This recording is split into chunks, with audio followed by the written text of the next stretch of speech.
we have one of the problem in the cryptography, that is the trapdoor one-way function. Generally, a trapdoor function, it is a function that is easy to perform one way, but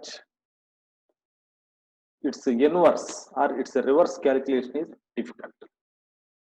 For example, if you consider a function, if you consider f is a trapdoor function, then y equal to f of x is easy. Calculation of y is easy using the f of x, that is the trapdoor function. It is easy, but by using this formula, by using this function,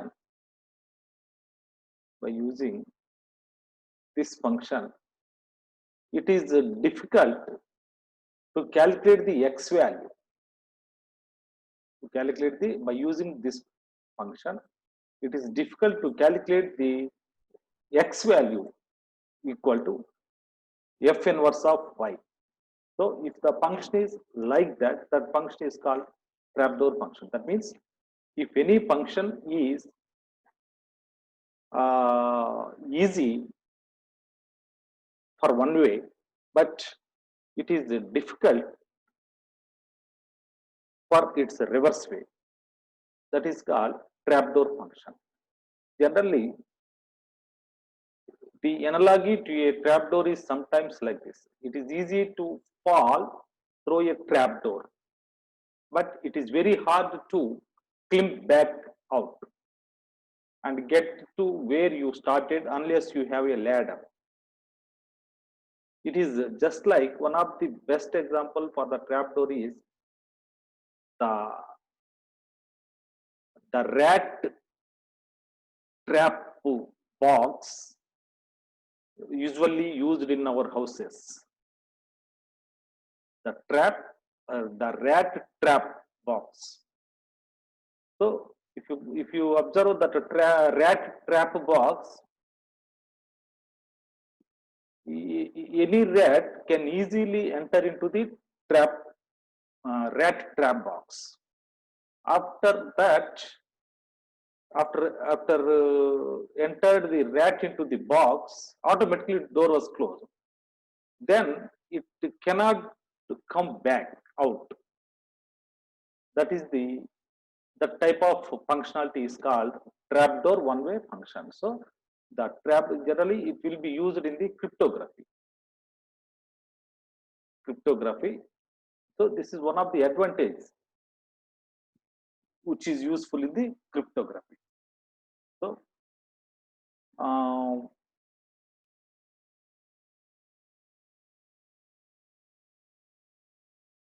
just what is the advantage of the trapdoor one-way function in our cryptography is, for example, finding the prime factors of the large integer. Suppose if we have a very largest integer value, then finding its factors is very difficult. Suppose if the number is smallest number, it is very easy to find the factor. For example, we have the 10. What are the factors of the 10? 2 into 5. 2 and 5 are the factors. So for the smallest number, it is easy to find the factors. But if the number is very, very biggest number, very largest integer, then the finding of the prime factors is very difficult. That is the example of the trapdoor one-way function. Nowadays, this task is practically infeasible. On the other hand, knowing one of the factors, it is easy to compute the other ones. So the best algorithm for the trapdoor one-way function is RSA algorithm. RSA algorithm is one of the trapdoor function. So what is the trapdoor?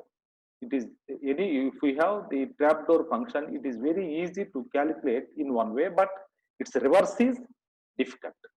That is the trapdoor function.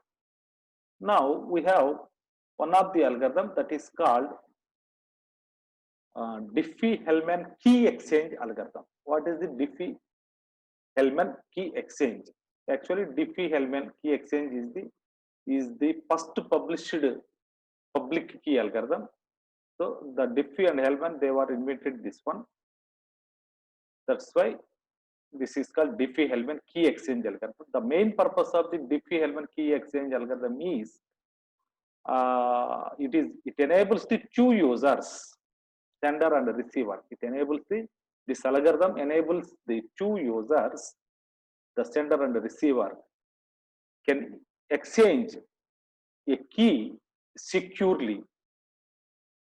They can exchange a common shared key securely by using this key exchange algorithm.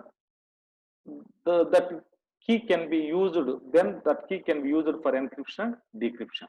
Generally, if it is the symmetric key algorithm, you need to share the same key to the sender, and the both users should be should exchange or should share the same key. For that purpose, this Diffie-Hellman key exchange algorithm is useful to exchange a key value securely. This algorithm itself is limited to exchange the keys only. Actually, this algorithm is not using for encryption or decryption. This is not the encryption and decryption algorithm, but its only application is limited to exchange the keys only. This algorithm depends for its effectiveness on the difficulty of computing the discrete algorithms. The discrete algorithms are defined in this algorithm in the way of define primitive root of the prime number. So here, in the case of this algorithm, key exchange algorithm, we are using primitive root of the prime number. So already, what is the, I explained what is about primitive root. Once again, I will explain here. Primitive root means, for example, we define a primitive root of any prime number p. P here, p is the prime number. We can define the primitive root of any prime number p as one whose power, whatever we have defined the primitive root of the prime number. So, for example, if the primitive root of the prime number p is considered as a variable a, so a is the primitive root of the, if we assume a is the primitive root of the prime number p, then its powers, that means variable a power values, a power 1, a power 2, a power, so up to, so a power 1 to a power p minus 1, that prime number minus 1, all these values should give the different integers from 1 to p minus 1. So all the integers from 1 to p minus 1, so you should get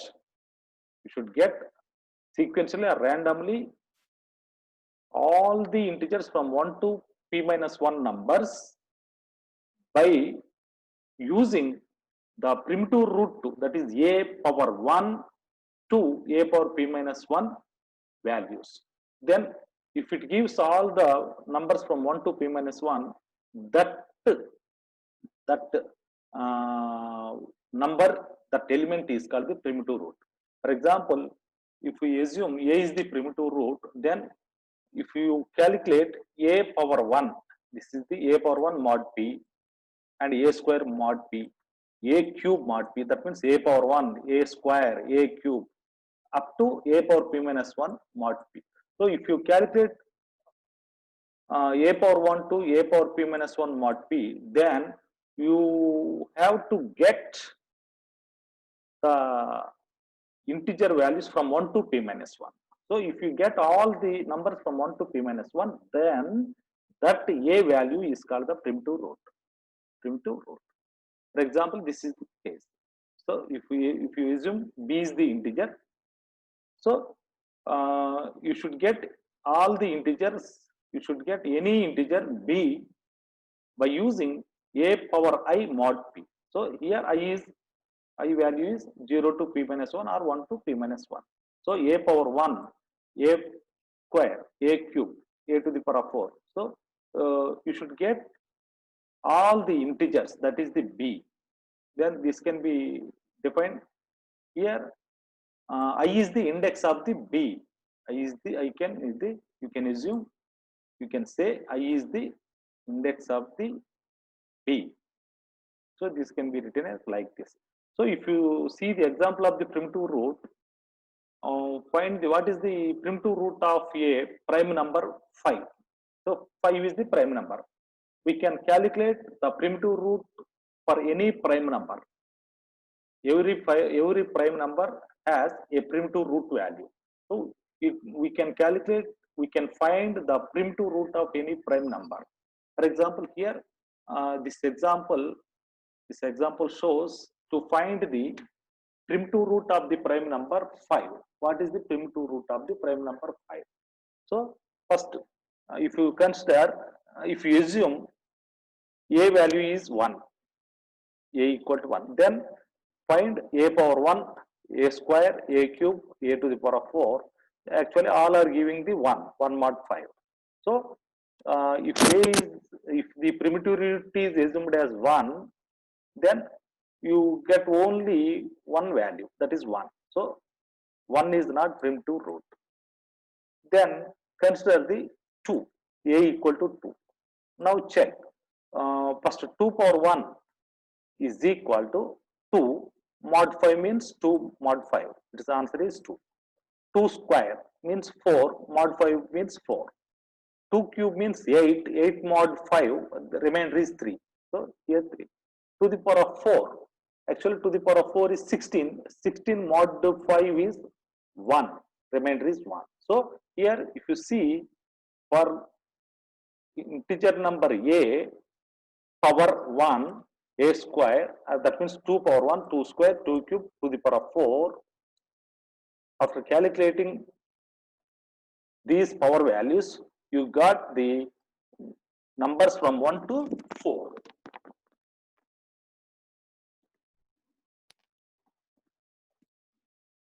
So here, this is the 1. This is 1. We got 1, then 2, then 3, then 4. So from 1 to 4, all numbers you have calculated using the 2 power values. That's why you can say number 2 is the primitive root of the 5. So here in this algorithm we are using the primitive number. We have to calculate the primitive number of any prime number. Now see the algorithm. So in the step 1, first select the 2 global variables or 2 values, that is they are generally q and alpha. Assume two numbers, those are the prime numbers. So here first q is the very largest prime number, and if the q is the prime number, alpha is it's a primitive root.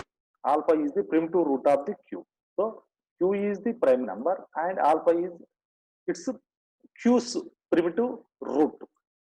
Then assume we have the persons A and B. They wanted to exchange the key value. So how they exchange the key value?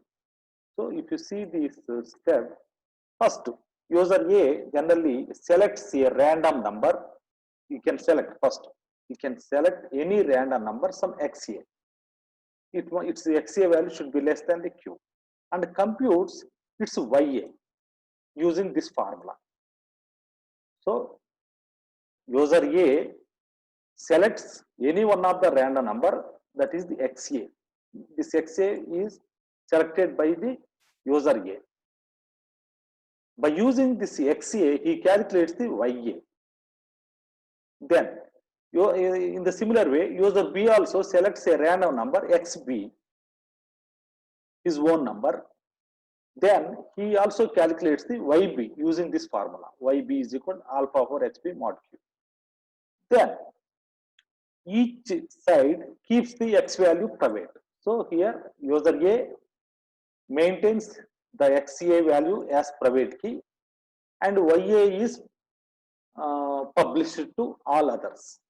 User B also, he keeps secretly XB value with him, that is the private key, and publish the YB value as the public key to all others. Now YA and YB are public to anyone, but XA and XB are secret values or private keys values for A and B. Now each side keeps X value private and make the Y value available publicly to all other sides. Now user A calculates a key value. User A calculates a key value. He calculates some key value using B's public key. That is, YB is the B person B public key. Power XA means his A's private key. So B public key whole to the power of A private key mod Q. By using this formula, he calculates some key. User B also calculates one key using user B calculates the key using person A public key and person B private key. So YA is person A public key power, XB is the B's private key. By using these formulas, they have calculated some key value. If you observe, the A and B, they were calculated the same K value. That means if they calculated the same key value means they shared the same secret key value. They shared. They have exchanged or they sharing the same key value. Here, after calculating this K value and calculating this K value, both K values are same. That means user A has calculated some value. User B also calculated the same key value. That means both are sharing the same secret value. So the result of this above steps is two sides have exchanged the secret key. If you observe example, this example, see this example. Here, this example shows here key exchange is based on the use of the prime number. Assume the prime number Q is 353 and its primitive root is its primitive root of 353 is generally 3. So why the 3 alpha is equal to 3, P Q is equal to 353, its primitive root is assumed as 3. So why I have chosen 3 as the primitive root of 353 means if you calculate 3 power 1 then 3 square up to 3 to the power of 352. So if you calculate all the values, you will get the integers from 1 to 352. That's why 3 can be assumed as the primitive root of the 353. So you generally we can assume generally any prime number can have more than one primitive key also, primitive key number also, but primitive root also. But we have to choose the least primitive root for the prime number. So here 3 is the primitive root of the 353. And A and B generally they select secret keys. They XA is the 97. This is the private key of XA is the 97. He assumed it is the private key for the A. XB is the private key, that is 233. It is private key to the B. Now each person computes YA. A computes YA using this formula. This means alpha power XA mod 353 is equal to 40. How to calculate 397 mod 353? It is very easy. Already explained in the previous classes. Now B computes YB, that is public key of the B, using 3 power 233 mod 353, it is equal to 243. So how to calculate 397 for that purpose? First calculate 3 power 1, then 3 square, then to the 3 to the power of 4 mod 353, then 3 power 8, then 3 power 16, like that, then 3 power 32, like that. Then you will have some these values. Then 3 power 97 means convert 97 into binary value.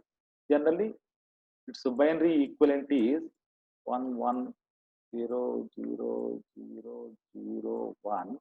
97 equivalent binary value is 110001. That means you have to multiply. This is 2 power 1, 2 square, 2 cube to the power of 4. Sorry, 2 power 1, 2 square to the power of 4, 2 to the power of 8, to the power of 16, to the power of 32, to the power of 64. So you have to multiply to the power of 64 value, that is 3 power 64 value, 3 power 32 value, and 3 power 1 value. Then you will get some value. Modulo divide that with 353, you will get 40. Like that, you will calculate the X private public key and Y public key, and publish those public, tell that public key value of A to B, and B also tell his public key value to A, because they are the public numbers. Now, after exchanging the public keys, each can compute. Person A computes one key value using this formula YB power XA mod 353. So YB means 248, 248 power XA means 97 mod 353. So you will get 160 here. Similarly, B also calculates key value using this formula 40 power 233 module.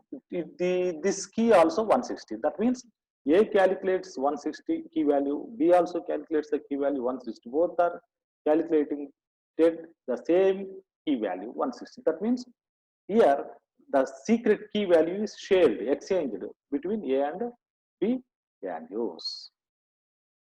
Here, generally any algorithm or at the time of key exchanges between the two persons, man in the middle attack will be happen. Man in the middle attack. Generally, this is also called as MITM, man in the middle attack.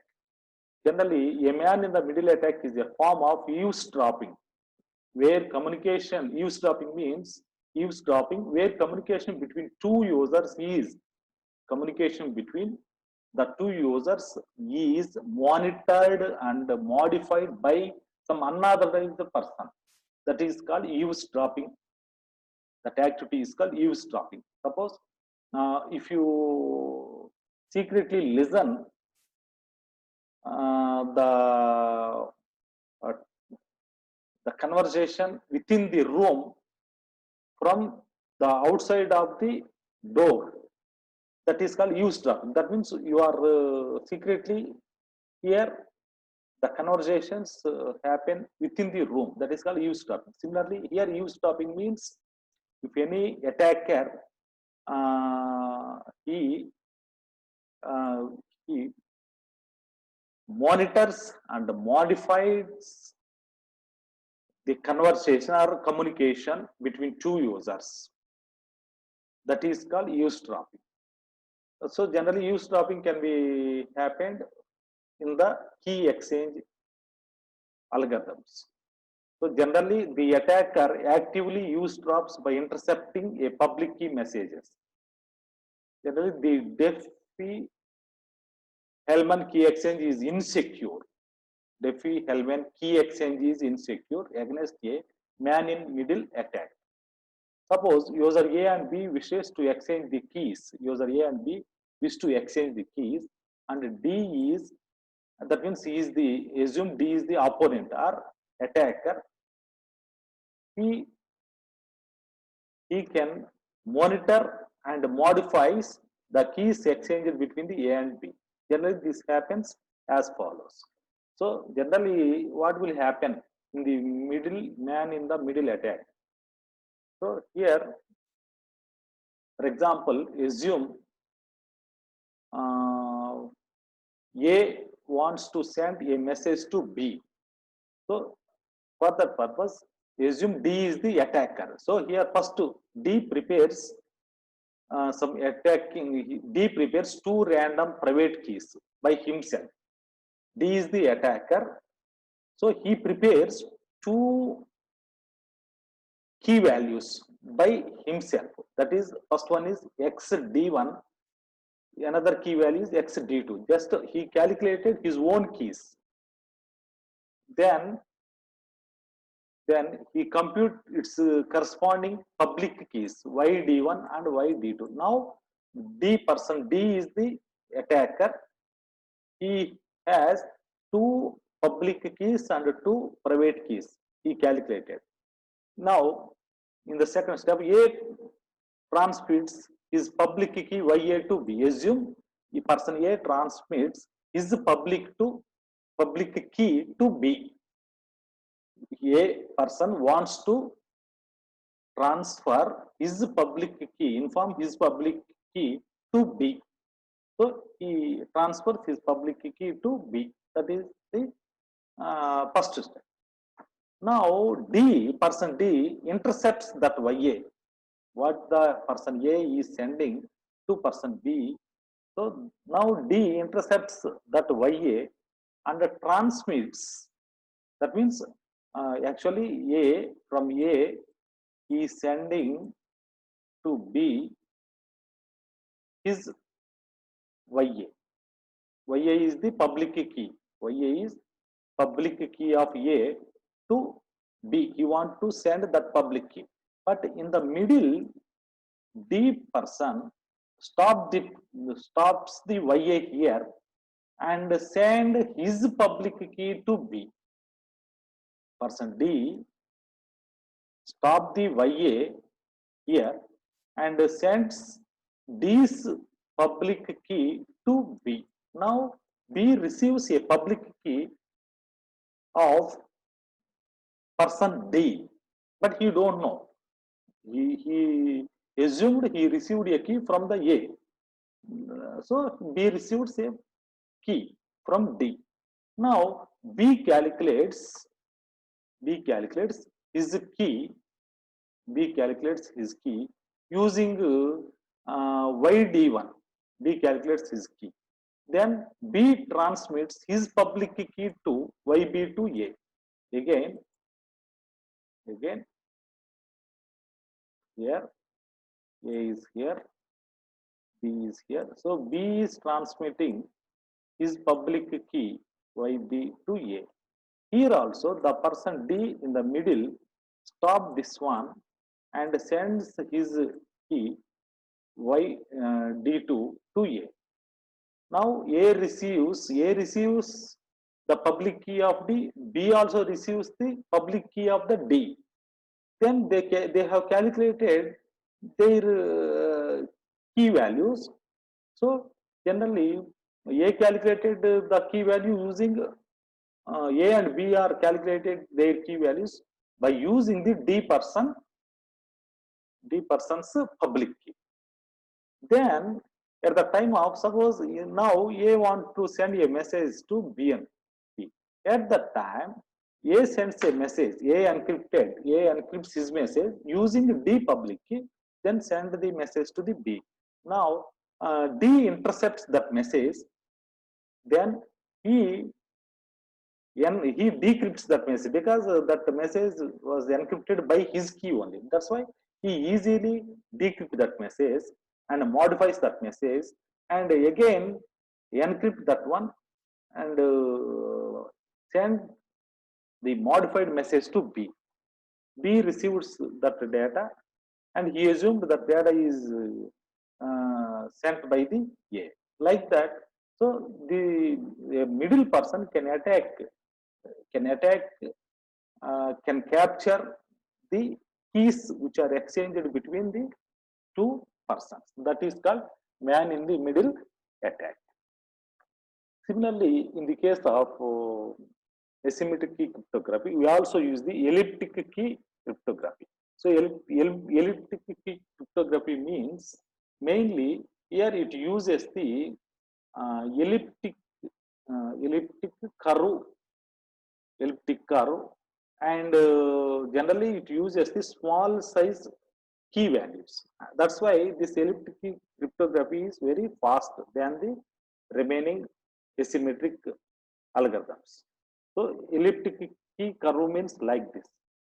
If any curve is like this, then this type of curve is called elliptic curve. generally this curve has different points. By selecting any one of the points, the messages can be encrypted and decrypted. Generally, assume the for example, select two global public elements E, Q, A, B. Elliptic curve parameter A, B, Q. E, Q, A, B means elliptic curve parameter. Here Q is a prime integer. Then G is some point on the curve. Now Alice is one person. Alice generate his private key and public key. Bob also generates his private key and public key. Now this secret key can be calculated by both the persons. So here they are using the points on the elliptic key curve. That's why this is very fast algorithm. Then we also have one more algorithm that is called algomal cryptographic system.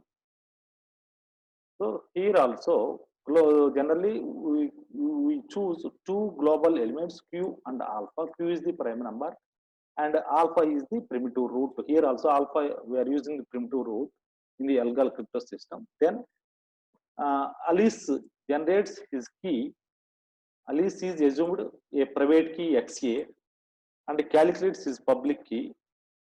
Then here he used the public key pair. So he included the prime number Q and the primitive root alpha and the public key of A as the whole. Those three values are the combination of prime number, primitive root and the public key of A as a pair and send as the public key, published as the public. Now encryption by Bob with Alice public key, encryption by Bob with Alice public key. So assume M is the plain text, select any random number K, calculate capital K value using this formula. These are numeric values. M is some integer assumed as plain text, K is some integer, any random number. Calculate this K value using this formula. Again, calculates the first ciphertext C1 using this formula. Again, by using calculate another ciphertext, that is the K into M mod Q. So now we have the two ciphertexts C1 and C2. Send those texts to the Alice. Now Alice receives the C1 and C2. Now calculates the first K value using the C1 ciphertext. Again calculates plain text M using this one. So finally he got the plain text message. So this is also we this algal crypto system also we are using. So this is the example. If you go through, this is very simple algorithm. So already I explained the Robin crypto system.